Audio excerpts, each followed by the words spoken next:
हमारे चैनल को सब्सक्राइब करें और बेल आइकन दबाएं। नमस्कार, आदाब। मैं अनूप सोनी क्राइम पेट्रोल सतर्क के ब्लैक हेडलाइंस अध्याय के आज के एपिसोड में आप सबका स्वागत करता हूं। आज एक ऐसा सुलगता हुआ केस आपके सामने है जो अपने आप में एक मिसाल है इंसान के अलग अलग मुखौटों की। पुलिस हमारी सुरक्षा के लिए होती है और अगर हमारे रक्षक के ऊपर ही हमला हो तो ऐसे केस में आम इंसान का बौखला जाना जायज है। एक पुलिस ऑफिसर की बड़ी बेदर्दी से जलाकर निर्मम हत्या कर दी गई थी। मानो कातिल ने पूरे पुलिस डिपार्टमेंट को चैलेंज किया था और इस ब्लैक हेडलाइंस ने न सिर्फ उत्तर प्रदेश पुलिस को बल्कि साथ ही साथ पूरे देश को हिलाकर रख दिया था।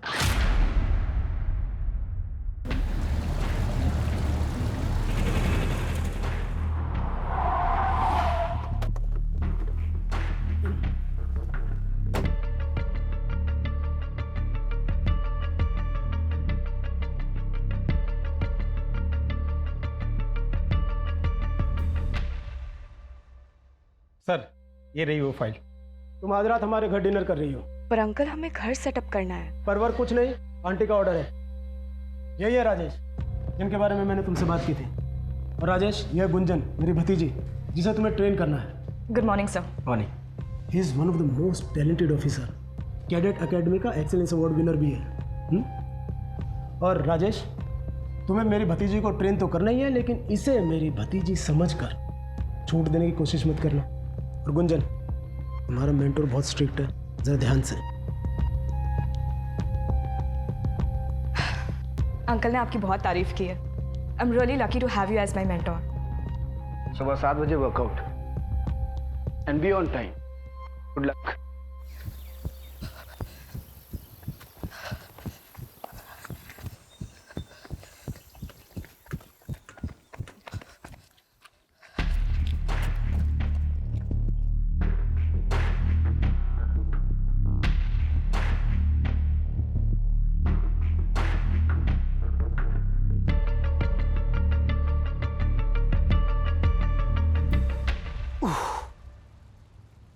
कितने राउंड्स? 1100। थक गई? No sir. अरे Shiv Prasad, good morning sir. Good morning. बच्चों को स्कूल छोड़ दिया? जी सर। आओ सपाटे मारो। अरे सर, हमसे नहीं हो पाएगा। बस ऐसे पेट लेके घूमते रहो फिर। बंदोबस्त के लिए तैयार हो?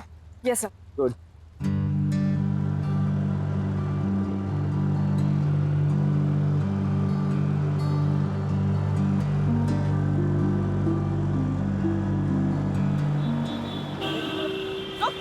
लाइसेंस।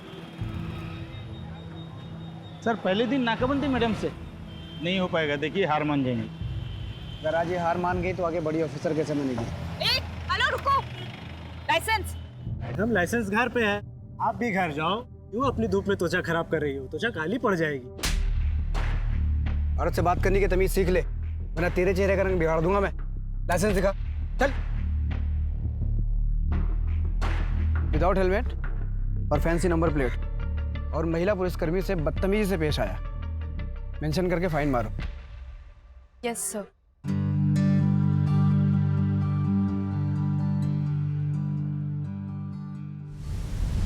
सर, आप इतना कॉन्फिडेंस लाते कहाँ से हैं? वर्दी से। बचपन में जब मैं अपने लो ना, खाना लो। बचपन में जब अपने पिताजी के साथ मैं खेत पे जाता था ना, तो हमारे खेत के पहले ना एक पुलिस चौकी पड़ती थी। तो वहाँ पे पुलिस वालों को देख के ना उनके साथ बनने का जुनून सवार हो गया मुझे। और फाइनली जब वर्दी मिली तो कॉन्फिडेंस भी आ गया। वाओ, बधाइयों से यहाँ तक का सफर। आपके पापा तो आप पे बहुत गर्व करते होंगे। करते हैं। एक्चुअली जब से मेरी डिवोर्स की बात चल रही है तब से वो मुझसे नाराज है। मैं अपनी वाइफ से डिवोर्स ले रहा हूँ।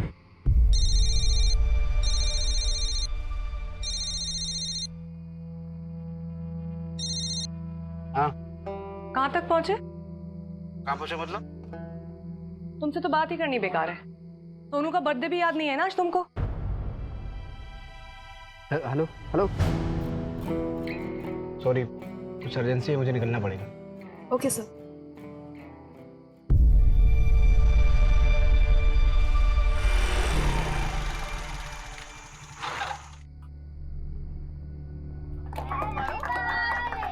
Happy birthday to you.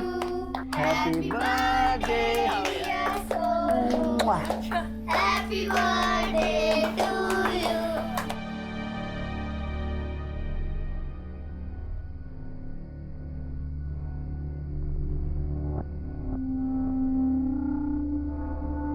मुझे सुबह जल्दी उठना है।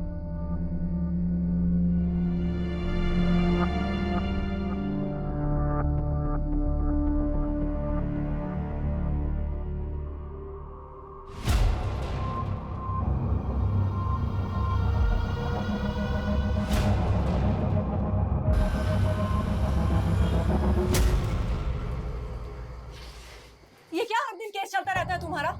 हम सब बहुत अच्छे से समझते हैं। बहुत थके हुए हैं। अरे थकते तो तुम पहले भी थे राजेश, पर कम से कम बच्चों को समय तो देते थे। आजकल बहुत ज्यादा बिजी रहते हैं, बहुत ज्यादा काम है, समझा? हाँ बहुत काम है तुमको। अरे पहले तो तुम घर आते थे हमारे हाथ का खाना खाने के लिए भाग भाग के। अब क्या हो गया है? यार हमको तुमसे बहस नहीं करनी, हमको नींद आ रही है, सुबह जल्दी उठना है, सो जाओ।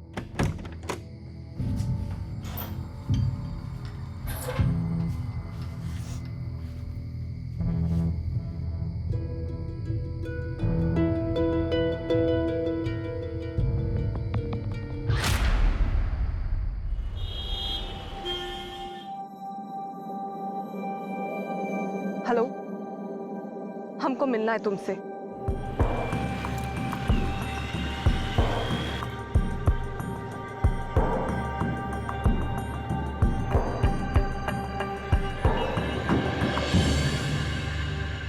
आपने जैसा कहा हम वैसा ही कर रहे हैं।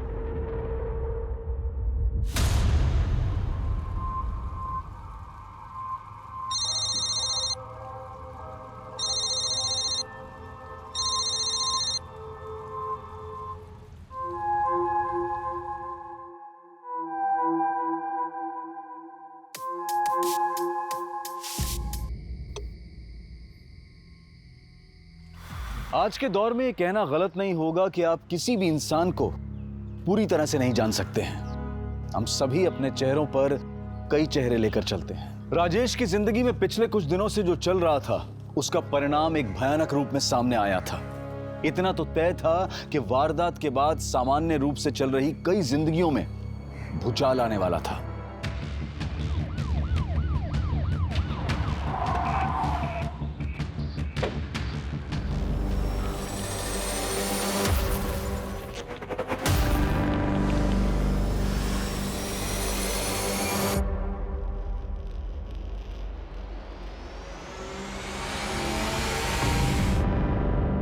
ये तो भी जिंदा है।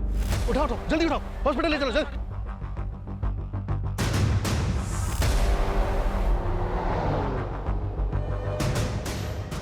आईडी नंबर नोट करो, 7741। इसकी इंफॉर्मेशन निकालो जल्दी।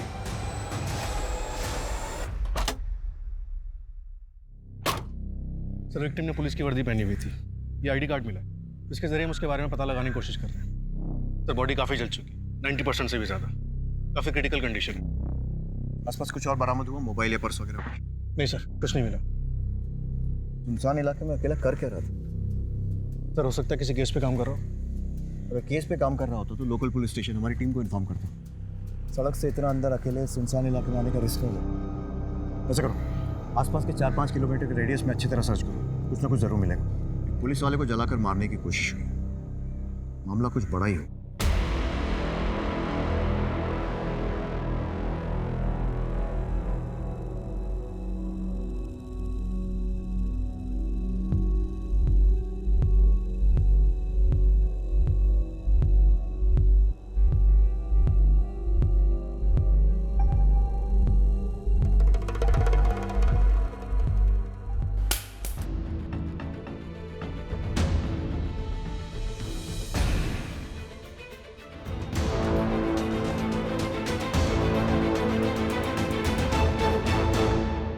ओके सर, विक्टिम की आईडी कार्ड से पता चला है कि उसका नाम राजेश कुमार है, कुंदीनगर थाने में सब इंस्पेक्टर है। बाकी की डिटेल जानने के लिए थाने के इंस्पेक्टर सुनील त्यागी से बात करनी होगी।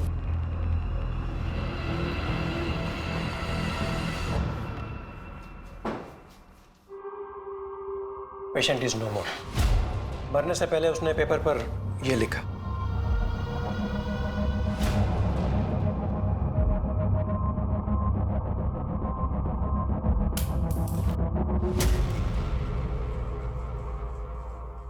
डॉक्टर, हमें बॉडी की ऑटोप्सी रिपोर्ट कितनी जल्दी मिल सकती है? ऑटोप्सी रिपोर्ट तैयार करने में हमें कम से कम 24 से 48 घंटे लगेंगे। राजेश के साथ ऐसा होना हमारे लिए काफ़ी शॉकिंग है। राजेश उस इलाके में किसी केस की इंक्वायरी के लिए गया था। केस? राजेश तो काफ़ी वक्त से सस्पेंडेड था, उस पर तो डिपार्टमेंटल इंक्वायरी चल रही थी। इंक्वायरी? जी हाँ। एक्चुअली हमारे एक ऑफिसर ने लक्की नाम के एक हिस्ट्री शीटर को गिरफ्तार किया था और उसके पास से 2 पिस्टल बरामद हुई थी। काफ़ी पूछताछ के बाद उसने कबूल किया कि वो पिस्टल उसे राजेश ने दिए थे। राजेश उस वक्त हमारे थाने का आर्म्स इंचार्ज था। ये लकी अभी भी आपकी कस्टडी में है? जी हाँ। अच्छा, ये आमला कौन है? राजेश की बीवी। देखिए जी, आपको क्या लगता है राजेश उस सुनसान इलाके में क्या करने गया होगा? हो सकता है उसे अपने केस के बारे में कोई क्लू मिला हो या किसी से मिलने गया हो। मैं पक्के तौर पर कुछ नहीं कह सकता। Excuse me. इस लकी से पूछताछ के लिए परमिशन निकलवाओ। और वो राजेश के घर का सर्च वारंट गीता लेकर आ रही है सर। ब्रेकिंग न्यूज आ रही है उत्तर प्रदेश के वाराणसी से, जहां एक पुलिस सब इंस्पेक्टर को जिंदा जलाकर मारने की कोशिश की गई है। सब इंस्पेक्टर का नाम राजेश कुमार है। हमारे संवाददाता हमारे साथ पल की रिपोर्ट शेयर कर रहे हैं। सर, हमें पता चला है कि सब इंस्पेक्टर राजेश कुमार को जिंदा जलाकर मारा गया है। पुलिस ने इस मामले में अब तक क्या कदम उठाए हैं? सर, क्या ये मामला पर्सनल दुश्मनी का है या इस मामले का लिंक किसी और बड़े मामले से है? देखिए, सब इंस्पेक्टर राजेश कुमार की हत्या हमारे डिपार्टमेंट पे भी शॉप, लेकिन मैं आपको एक चीज की गारंटी दे दूं कि हम मुजरिमों तक पहुंचने में कोई कसर नहीं छोड़ेंगे। प्लीज। राजेश की हत्या की वजह से मीडिया में बहुत बवाल है। हमारे अपने आदमी के साथ क्राइम हुआ है, इसलिए सबकी नजर इस पर। तो मुझे इस केस में जल्द से जल्द प्रोग्रेस चाहिए। गीता, क्राइम लोकेशन पर एक टीम के साथ जाओ, फिर से अच्छी तरह पूरी सर्च करो। सर। दुबे, राजेश की बीवी अमला से मिलो, उससे पूछताछ करो और उसके घर की तलाशी लो। Right sir. और हाँ, जब तक ये केस सॉल्व नहीं हो जाता है कोई ब्रेक नहीं लेगा। Is that clear? सर।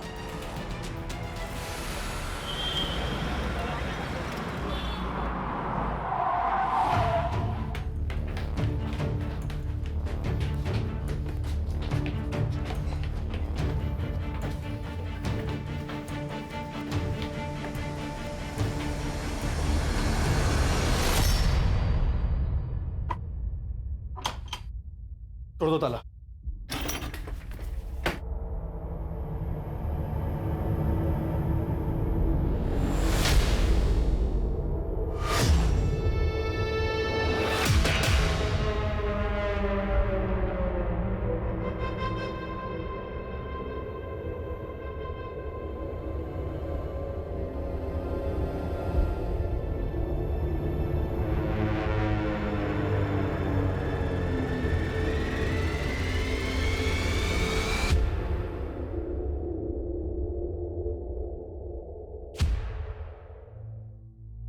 ये राजेश की बीवी आमला कहाँ है?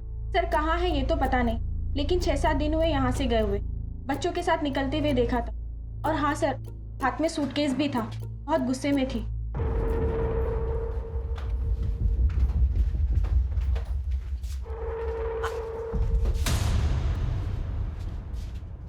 सर, हमने बाद में राजेश से भी पूछा। राजेश, आमला कहाँ गई है?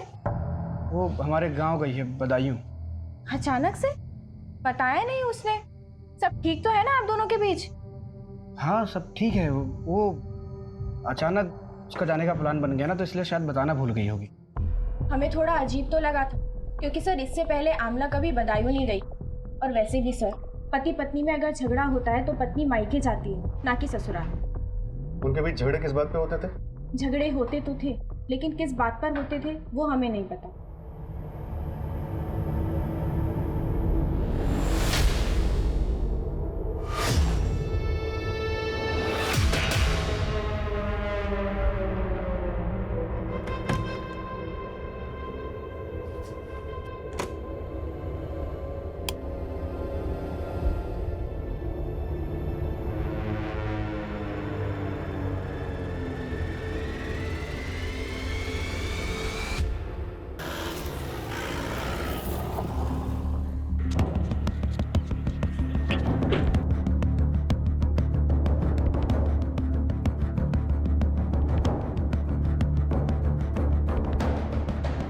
पुलिस टीम ने इस उलझे हुए केस को सुलझाने की कोशिश में दिन रात एक कर दिया था, पर यह मर्डर मिस्ट्री दिन पर दिन उनके लिए उलझती ही जा रही थी।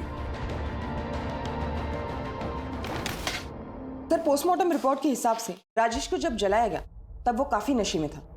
मतलब साफ है कि उस वक्त राजेश के साथ कोई था जिसने उसे पिलाया और फिर नशे की हालत में जलाकर मार दिया। क्राइम स्पॉट से कुछ और? नहीं सर, कुछ नहीं मिला। और आमला? सर पड़ोसी ने बताया कि आमला राजेश के गांव बदायूं गई है और राजेश की फैमिली बनारस आने वाली।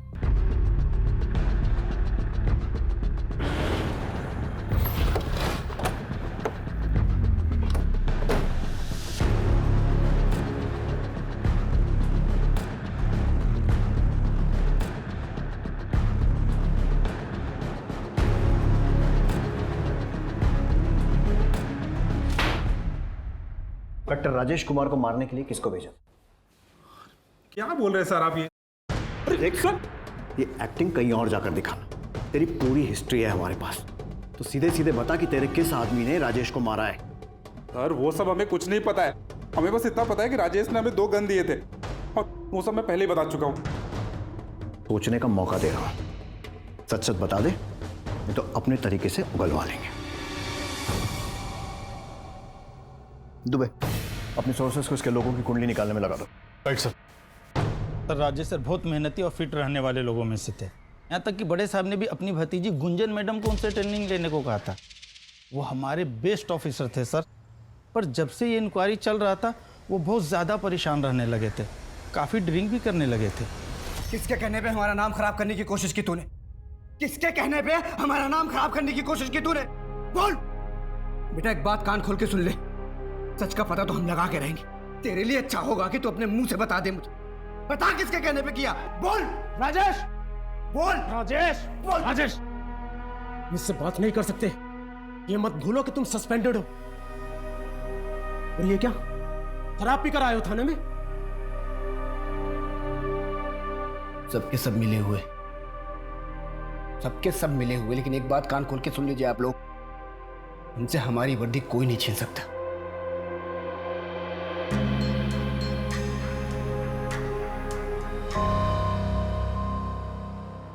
अच्छा, राजेश की थाने में बाकी सब लोगों के साथ कैसी बनती थी? बाकी सब लोग के साथ तो ठीक ही था, पर अजय सर के साथ शुरू से उनका 36 का आंकड़ा था। क्या बकवास कर रहा मेरे बारे में तू? हाँ, क्या बकवास कर रहा तू? कॉलर छोड़ो पहले। क्या बकवास कर रहा है? अकेला क्या पूरे थाने को पता है? सर दोनों में काफी हाथापाई भी हुई थी। राजेश सर बहुत गुस्से में थे, किसी की भी नहीं सुन रहे थे। बात क्या थी वो तो नहीं जानते सर, पर इस लड़ाई के बारे में सभी को पता है। हाँ हुई थी झड़प, लेकिन हमने उसे कुछ गलत नहीं पूछा था। मतलब? थाने में सबको खबर थी कि राजेश सुनील सर के भतीजे गुंजन के साथ कुछ ज्यादा ही समय बिता रहा है। हमने बस वही पूछा था उससे। राजेश और उसकी पत्नी के बीच में झगड़े चल ही रहे थे, एक झगड़े के गवाह तो हम खुद हैं। अरे पहले तो तुम घर आते थे हमारे हाथ का खाना खाने के लिए भाग भाग के, अब क्या हो गया है?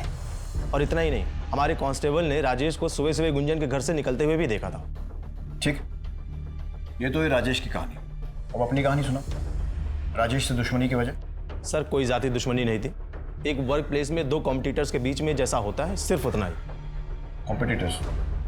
और वो गन्स वाले केस में राजेश का इन्वॉल्वमेंट? उसकी लाइफस्टाइल देख के कोई भी बता देगा कि वो उस मामले में जरूर इन्वॉल्व होगा। उसके खर्चे उसकी कमाई से दुगना थे।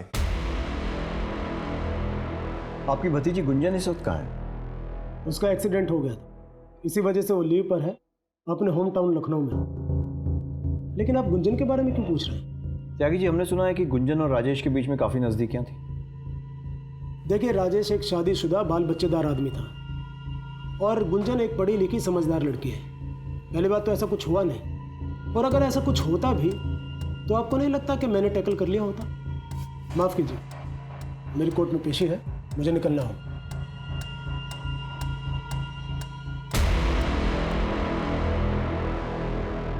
जैसे जैसे इन्वेस्टिगेशन आगे बढ़ रही थी, नए नए खुलासे हो रहे थे। एक पुलिस ऑफिसर की जिंदगी में वर्दी और ओहदे के अलावा कई केसेस की उलझनें भी होती हैं, और कई बार उन उलझनों का असर जाती जिंदगी पर पड़ता है और कई बार जाती जिंदगी का असर काम पर। राजेश मर्डर केस की अब तक की तहकीकात में दोनों ही पहलू बहुत उलझे हुए मिल रहे थे और ये केस अब बहुत बड़ा हो गया था। राजेश की पत्नी नहीं है आपके साथ? सर सुनने में तो आया था कि वो आजकल यही बनारस में। बनारस में? लेकिन हमें तो पता चला है कि वो पिछले हफ्ते बदायूं चली गई थी। ये क्या बात कर रहे हैं सर? 6 महीने हो गए जब से डिवोर्स की बात चल रही है। वो बोला यहाँ बदायूं क्या करने आएगी साहब? 6 महीने? लेकिन 1 महीने पहले तो राजेश ने अपने बेटे का बर्थडे सेलिब्रेट किया था। सर, राजेश का कोई बेटा नहीं, उसकी एक बेटी है। यही है ना राजेश का परिवार? नहीं साहब, ये राजेश का परिवार नहीं है।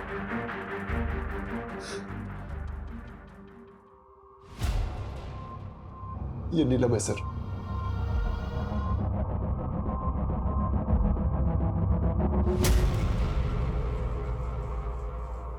तो क्या नीलम दूसरी औरत के बारे में सही कह रही थी?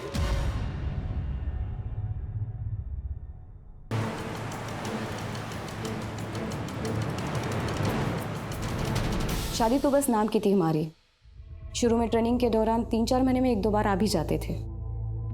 जैसे पिंकी बड़ी हुई और हमने बनारस आने के लिए कहा तो अरे तुमको पता है सरकारी कामों में कितना वक्त लगता है?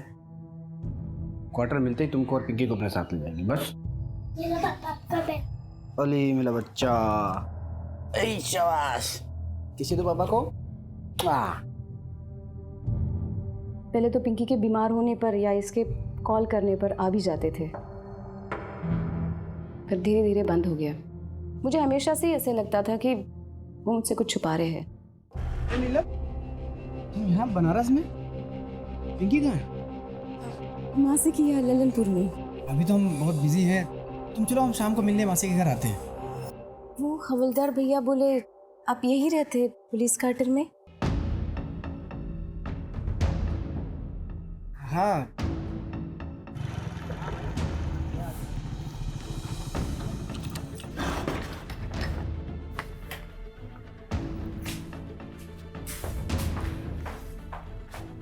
आपने बताया नहीं कि आपको पुलिस क्वार्टर मिला है? हम तो पिंकी की स्कूल शुरू होने से पहले ही शिफ्ट हो जाते यहाँ। अरे हम बताने वाले थे, भूल गए। अरे ज्यादा टाइम नहीं हुआ क्वार्टर मिले हो।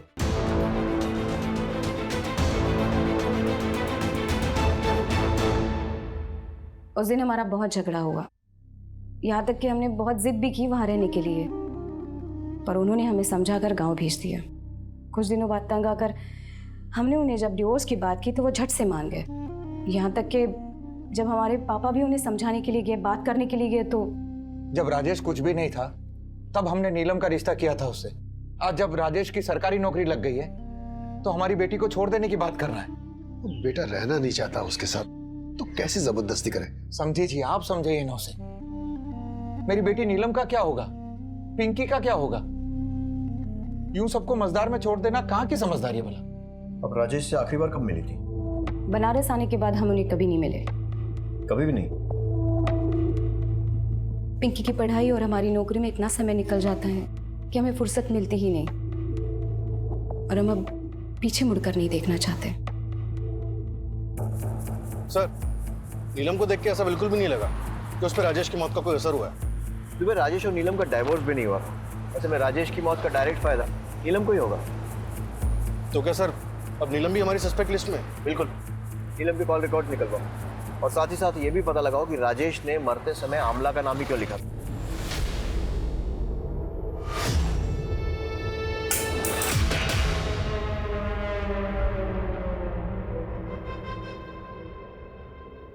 कहते हैं कि हर इंसान के कितने मुखौटे होते हैं ये वो खुद भी नहीं जानता। राजेश के कितने मुखौटे थे? अगर नीलम राजेश की पत्नी थी तो फिर अमला कौन थी? अमला का नाम राजेश ने मरने से पहले लिखा था। क्या वो कोई क्लू था, या फिर राजेश को अमला की चिंता थी, या वो अपने कातिल की तरफ इशारा कर रहा था?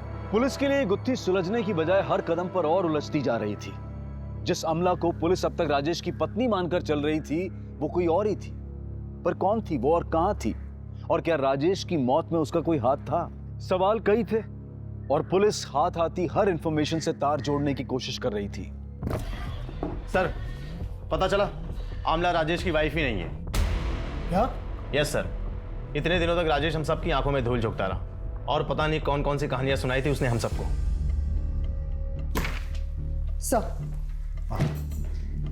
सर हर सीसीटीवी फुटेज चेक किया, लेकिन राजेश का कहीं पर भी कोई फुटेज नहीं मिला। जिस भी व्हीकल पर डाउट होता है सर्च करो। राजेश किसी ना किसी जरिए से किसी साधन से वहां पहुंचा हो। आसपास वालों से भी पूछताछ जारी रखो। और सर एक खबरी से ये भी पता चला है कि लक्की के घर कुंती नगर थाने से कोई पैसे भेजता था। गीता, तुम लकी के घर जाओ। सर, हमने आमला और उसके बच्चों के बारे में पूछताछ की। आमला के बच्चे जिस स्कूल में पढ़ते हैं वहाँ पे पिता की जगह राजेश का नाम नहीं, किसी संजय गोयल का नाम है। इस संजय गोयल के बारे में भी पता किया। ये किसी बैंक में काम करता है। उसे थाने तुरंत बुलाया है।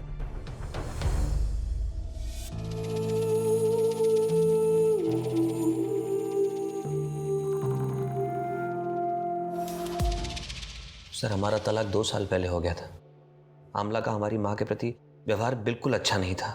हमने बहुत कोशिश की बदलने की कि सब कुछ ठीक हो जाए, लेकिन वो नहीं बदली। बहुत जिद्दी है। आमला, तुम्हें किसी भी चीज की जरूरत हो, कोई भी हेल्प चाहिए तो मुझे बेझिझक बोलना। झिझक? झिझक कैसी? तलाक के बाद तो ये हमारा हक है। बस तुम पैसे टाइम से भिजवा दिया करना। अम्मा की दवाइयों का बहाना लगा लगा के ना हर बार की तरह कटौती मत करना, वरना हम नहीं फिर कोर्ट बात करेगी तुमसे, समझे? हम अक्सर आमला से और अपने बच्चों से मिलने उसके घर जाते थे, और एक दिन मम्मी कहाँ है तुम्हारी? मम्मी अंदर है। अच्छा, क्या मजा नहीं आ रहा? मैं भी तो सुनूं। नजदीक का बताता हूँ। ऐसे नहीं आती नजदीक। बहुत दिनों से कुछ गिफ्ट नहीं लेकर आए।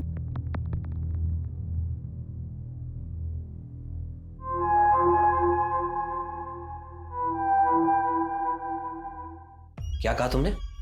शादीशुदा है और एक बच्चा भी है। तुम इससे मिली कहाँ? यहीं रहता है पास में।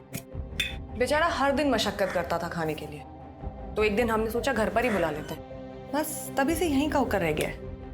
और फिर संजय, तुम तो जानती हो हमारे हाथ के खाने का जादू है ना। एक शादीशुदा आदमी के साथ रहकर तुम्हें क्या मिल जाएगा? और ये बच्चे, इनके बारे में सोचा है कभी? जब ये सब देखेंगे तो क्या असर पड़ेगा उन पर? संजय, बच्चों के बारे में सोचकर ही ये कदम उठा रहे हैं। सरकारी नौकरी करता है राजेश। दोनों बच्चों का भविष्य एकदम सुरक्षित रहेगा। और तो और अपनी बीवी को तलाक देने के लिए भी तैयार है हमारे लिए। सर, आमला ने अपनी जिद के आगे किसी की नहीं सुनी, ना तब ना अब। लेकिन हमारा डर गलत नहीं था सर।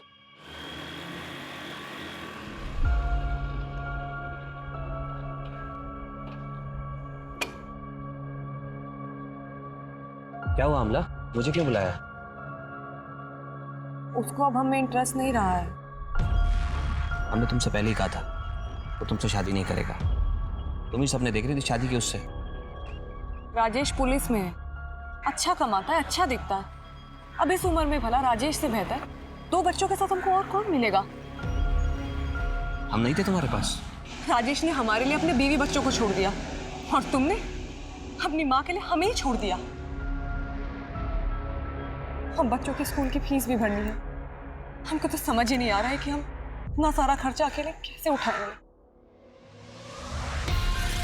चिंता नहीं करो, हम कल ही तुम्हारे अकाउंट में पैसे भिजवा देंगे। आमला से आखिरी बार कब मिले थे? सर, मिले तो नहीं, लेकिन कुछ दिन पहले उसका फोन आया था। किसी प्रॉपर्टी डीलर का नंबर मांग रही थी। हमने वो नंबर फॉरवर्ड कर दिया, और तब से लेके अब तक हमारी कोई मुलाकात नहीं हुई उससे। हमें उस प्रॉपर्टी डीलर की डिटेल्स चाहिए। जी। नंबर बोलो। दुबे, इस प्रॉपर्टी डीलर से बात करो। मैं गुंजन से पूछताछ के लिए निकलता हूँ। Right sir.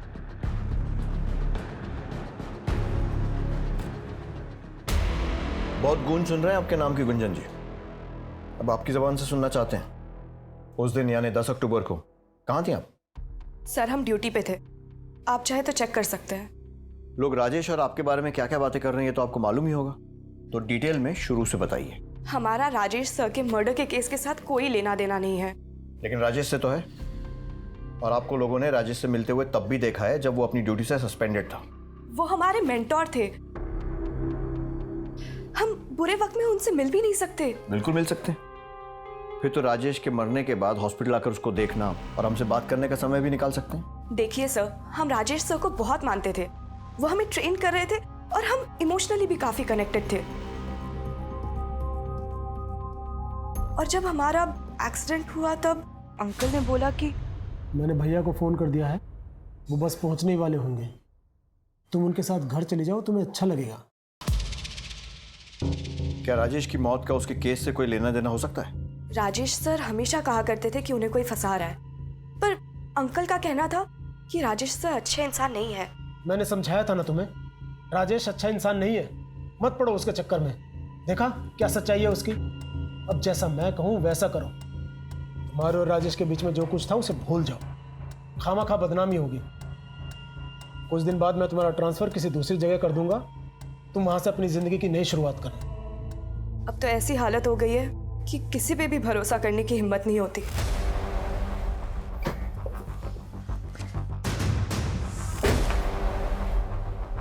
इन्हें पहचानते हो? इन्हें तो कुछ दिन पहले ही मकान किराए पे दिलाया था। एड्रेस क्या है? लिख के दो।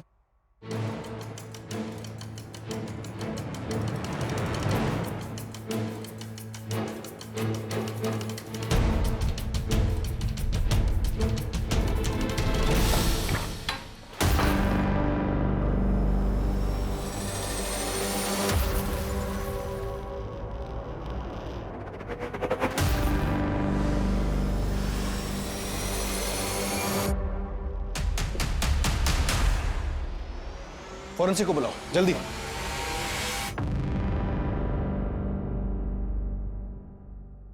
सर, ये आमला के घर पे कुछ तो बड़ा कांड हुआ है, आप प्लीज जल्दी आइए।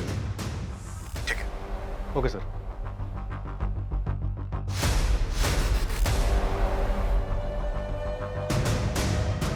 अक्टूबर की रात को क्या आपने इस आदमी को यहाँ आते जाते देखा? वैसे तो देर शाम कोई आता जाता नहीं, लेकिन हाँ, जब हम घर को वापस जा रहे थे तो हमने देखा कि स्कूटर पर दो लोग आए थे और अंधेरे में जा रहे थे।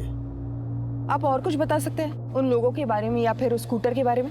नहीं मैडम जी, क्या अंधेरा बहुत था और साफ सुथरा दिखाई नहीं पड़ रहा था, लेकिन हाँ, हम ये जरूर कहेंगे कि हमने स्कूटर का कलर सफेद देखा था। सर, आमला ने राजेश को यहाँ जख्मी किया और उसके बाद उसकी बॉडी को जला दिया।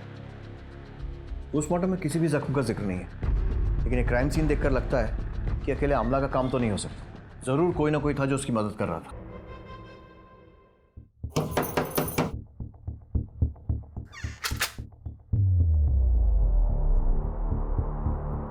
आप कौन? इससे पहले तो कोई और आता था पैसे देने। आप नए हैं क्या? हाँ। ये कब तक छूट कर आ जाएंगे? आप लोग ने बोला था कि 1 महीने में छूट कर आ जाएंगे। ऐसा किसने बोला था? राजेश को क्यों मारा? क्योंकि उसे पता चल गया था कि तुम उसे झूठे केस में फंसा रहे हो। हमने किसी को नहीं मारा और ना ही हमने किसी को झूठे केस में फंसाया है। लेकिन पैसे तो तुम ही भेजते थे ना लकी के घर। हाँ सर, लेकिन वो तो हम सुनील सर के कहने पर करते थे और ये सब मैं सिर्फ प्रमोशन पाने के लिए करता था। आपके पास क्या प्रूफ है कि मैंने ये किया? त्यागी जी, अजय अपनी नौकरी बचाने के लिए आपके खिलाफ सारे सबूत देने को तैयार हो गया, तो आप भी टाइम वेस्ट किए बिना खुल के बता दीजिए सच क्या है। जी करता है यूं ही तुम्हारे सामने खड़ी रहूं, लेकिन बाय, कल मिलते हैं।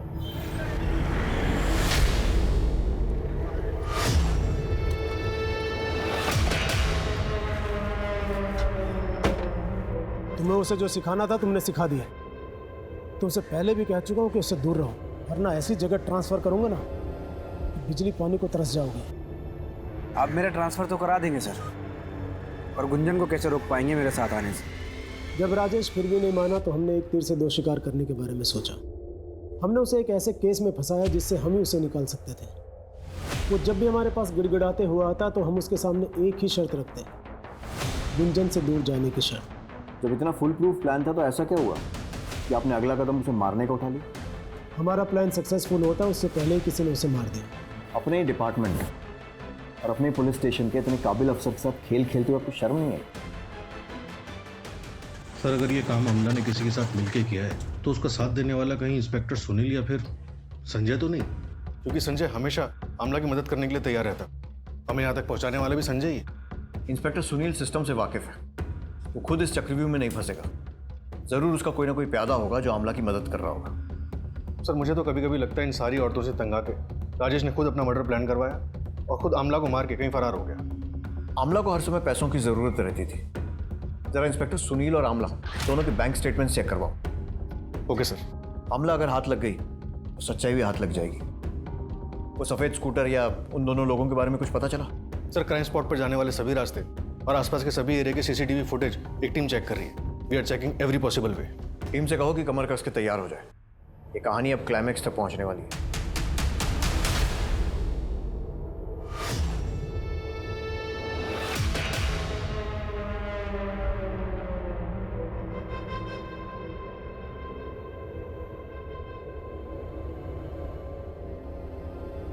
बहू, बच्ची को लेकर तुम घर आ जाओ। घर? कौन सा घर? हमने तो काफी पहले ही छोड़कर आ जाना चाहिए था।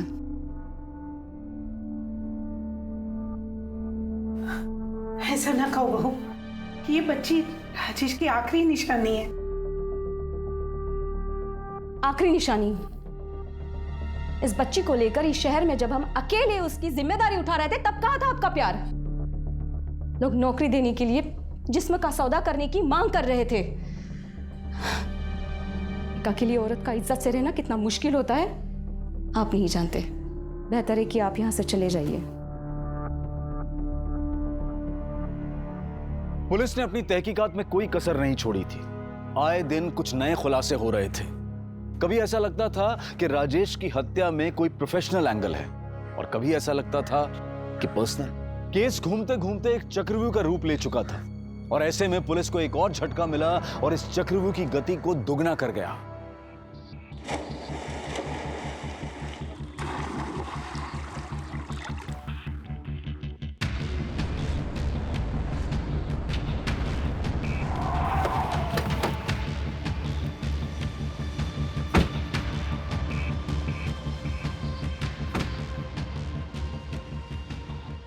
हमें सूटकेस में क्लाश के होने की खबर मिली थी। आपने जो अपने थाने से एक फोटो भेजा था उसका चेहरा इससे मिल रहा है।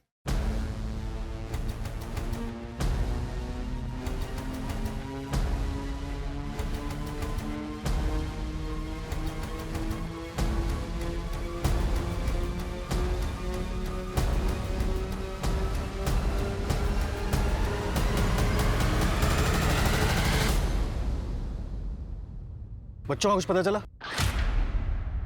डाइवर्स लगा दिए हैं काम पे।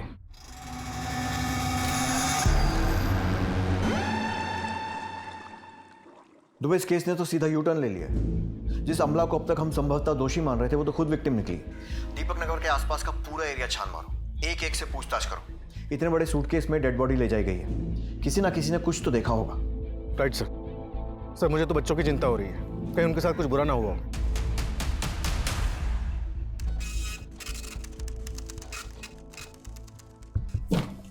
सर, हमने आमला, नीलम और राजेश तीनों के पिछले कई हफ्तों के फोन लोकेशन मैच किए। सरप्राइजिंगली तीनों की लोकेशन कई बार एक ही जगह दिखा रहा है। दुबे, अब तक की कहानी हमें जिस दिशा में ले जा रही है, इन तीनों का इंटेंशनली एक साथ होना तो इम्पॉसिबल है। जरूर नीलम ही आमला और राजेश का पीछा करती थी। लेकिन सर, पिछले कुछ दिनों से नीलम की लोकेशन अलग दिखा रहा है। हो सकता है उसने अपना फोन बदल लिया हो या फिर ये सब मर्डर के पहले की तैयारी हो। सर डीएनए रिपोर्ट के मुताबिक घर में आमला के ब्लड के अलावा राजेश का ब्लड भी था। दोनों का? लेकिन फिर कातिल ने इतनी अलग अलग तरीके से दोनों को ठिकाने क्यों लगाया? सर, दोनों को मारने का मोटिव गुंजन और नीलम के पास ही हो सकता है। गुंजन को आमला के बारे में पता चल गया हो और उसने दोनों को मार दिया। तो फिर आमला के बच्चे कहाँ हैं? ये भी हो सकता है कि संजय ने बच्चों को पाने के लिए आमला को मारा और जब बीच बचाव के लिए राजेश आया तो उसे भी मारना पड़ा। लेकिन सर, उस प्रॉपर्टी डीलर का एड्रेस हमें संजय नहीं दिया। सर, मिले तो नहीं, लेकिन कुछ दिन पहले उसका फोन आया था। किसी प्रॉपर्टी डीलर का नंबर मांग रहे थे। You are right. हम अपने मदद करने वालों पर शक नहीं करते, लेकिन हो सकता है मदद इस बार किसी इरादे से की गई। इस केस में हम किसी को भी रडार से बाहर नहीं जाने दे सकते। साहब, इसमें हमारी कोई गलती नहीं है। जितना पूछा है उतना बता। हमें पता चला है कि सूटकेस तेरे सामने फेंका गया था। हाँ, पर वो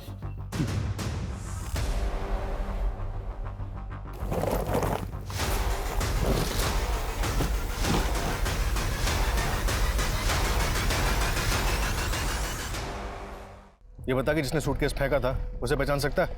हाँ, पहचान सकता हूँ साहब। वो आप ही लोग में से थे। मतलब कि वो पुलिस वाले थे और उन्होंने ही पानी में सूटकेस फेंका था।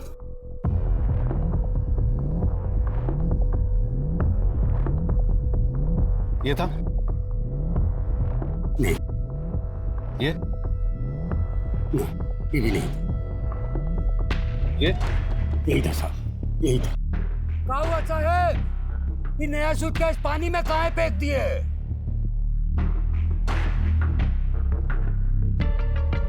धार्मिक किताबें थी, दीमक लग गई थी तो सोचे रोड पे फेंके तो पाप चढ़ेगा ना, इसलिए पानी में फेंक दिए। राजेश ने आमला को मारा तो फिर राजेश को किसने मारा होगा? चल क्या रहा है ये? सर, पोस्टमार्टम रिपोर्ट से साबित होता है कि राजेश की मौत आमला की मौत के 5-6 घंटे के बाद हुई थी। सर एक सीसीटीवी फुटेज में हमें उस व्हाइट स्कूटर पर 2 लोग दिखाई दिए, लेकिन वो फुटेज इतनी क्लियर नहीं है। सर ये देखिए, फिर हमें ये एमके रोड का फुटेज मिला है जिसमें इस व्हाइट स्कूटर का नंबर साफ दिखाई दे रहा है और जिसके नाम पर रजिस्टर्ड है उसका पता चल गया है। तुम्हारे मोबाइल की लोकेशन उसी जगह मिली है या राजेश जली हुई हालत में मिला था?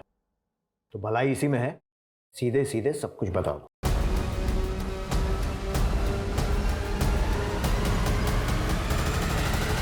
तुम्हें कैसे पता था कि राजेश उस रात वहीं मिलेगा?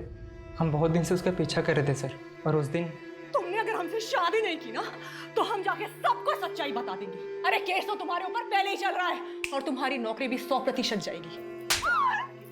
जान से मारेंगे। फिर थोड़ी देर बाद राजेश दोनों बच्चों को घर से लेके बाहर गया। हम उसका पीछा किए तो देखें बच्चों को वो कुमार नगर में अपने दोस्त के घर पे छोड़ा और वापस आते हुए उसकी कार में एक सूटकेस लेके आया। लगभग 1-1.5 घंटे के बाद वो वही सूटकेस लेके दोबारा घर से बाहर गया।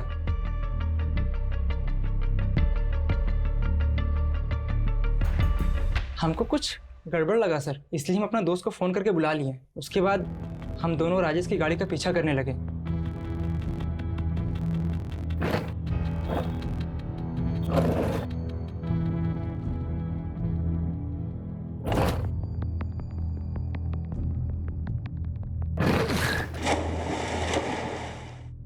वो किसी का नहीं था सर, वो अपने फायदे के लिए किसी को भी छोड़ सकता था, किसी को भी मार सकता था। मेरी दीदी को भी इसने बहुत परेशान किया था सर। वो जब भी घर वापस आती थी ना सर, सिर्फ रोते हुए आती थी। हम उसको अपनी दीदी का जिंदगी बर्बाद करने का सजा दिए हैं सर।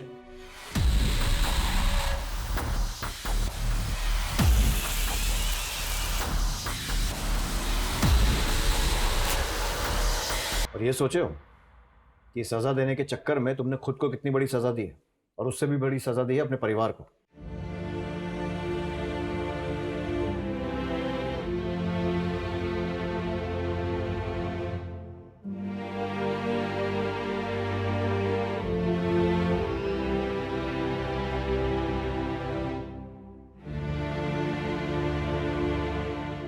कहते हैं कि एक साथ 2 नावों में सफर करना खतरे से खाली नहीं होता, लेकिन राजेश और अमला दोनों ही ये सफर कर रहे थे। बल्कि राजेश की जिंदगी तो 3 तरफ से उलझी हुई थी। मुखौटे लगाकर इंसान कुछ समय के लिए खुश तो हो सकता है, दूसरों को भी खुश कर सकता है, लेकिन ये खुशी लंबी नहीं चलती है। और जब इसका एहसास होता है तो वहीं से शुरू होता है बेचैनी का एक ऐसा सिलसिला जो कभी भी एक खतरनाक अपराध की शक्ल ले सकता है। दोहरी जिंदगी के ताने बाने को सुलझाने के लिए राजेश और नीलेश दोनों ही हत्यारे बन गए।